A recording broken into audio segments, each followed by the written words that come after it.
নমস্কার বন্ধুরা, লিপিস কিচেনে সবাইকে জানাই অনেক অনেক স্বাগত। তো আজকে আমি নতুন একটা রেসিপি নিয়ে চলে এসেছি আবারও।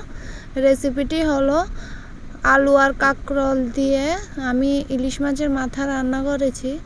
তো চলো দেখে নেওয়া যাক। এখানে আমি কাঁকরোলগুলো গোল গোল করে কেটে রেখেছি, আলু আর নিয়েছি একটা মাথা, এটাকে দু টুকরো করে রেখেছিলাম ইলিশ মাছের মাথা।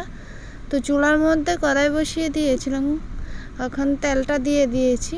তেলটা যখন গরম হয়ে আসবে তখন ইলিশ মাছের মাথার মধ্যে হলুদ এবং লবণ মেখে নিয়েছিলাম, এটা আমি এখন তেলের মধ্যে দিয়ে দিচ্ছি। তো দেখো মাথাগুলো আমার ভাজা হয়ে গেছে, আমি মিডিয়াম আঁচে মাথাগুলো ভেজে নিয়েছি। তো এই তেলের মধ্যে একটু তেল দিয়ে আমি দিয়ে দেব পেঁয়াজ কুচি। পেঁয়াজ কুচিটা হালকা ভাজা হয়ে আসলে আমি দিয়ে দেব অর্ধেক পেঁয়াজ। তো এখানে আলুর টুকরোগুলো দিয়ে দেব। আলুর টুকরোগুলো দিয়ে আমি ভালো করে আলুটাকে একটু আগে থেকে ভেজে নেব।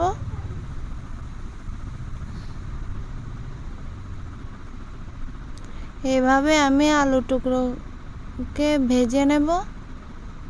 তো এখানে দিয়ে দেবে একটু আদা, হালকা একটু আদা পেস্ট করে নিয়েছিলাম, এটা দিয়ে দিচ্ছি।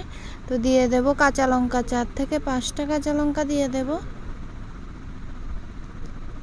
তো আলুটাকে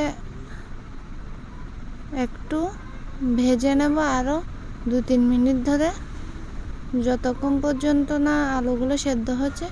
তারপর আমি দিয়ে দেব কাঁকরোলগুলো, কেটে রাখা কাঁকরোলগুলো। তো এটা দিয়ে আমি এটাকে ভালো করে ভেজে নেব, আলু আর কাঁকরোলটাকে আর একটু। তো এখন দিয়ে দেব মশলা।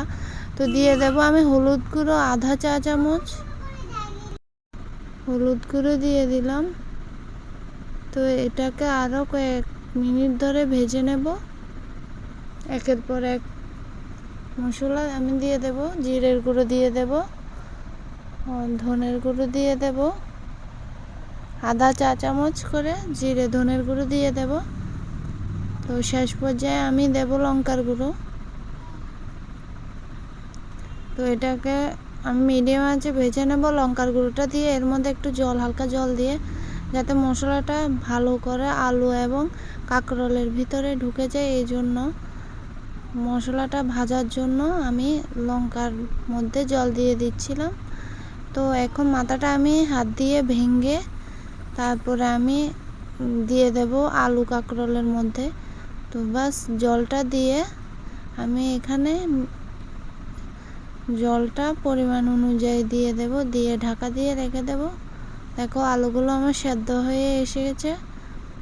তো রেসিপিটা আমার হয়ে গেছে। তোমাদের যদি আমার রেসিপিটা ভালো লাগে তাহলে আমার চ্যানেলটিকে লাইক এবং সাবস্ক্রাইব করতে একদম বলুন।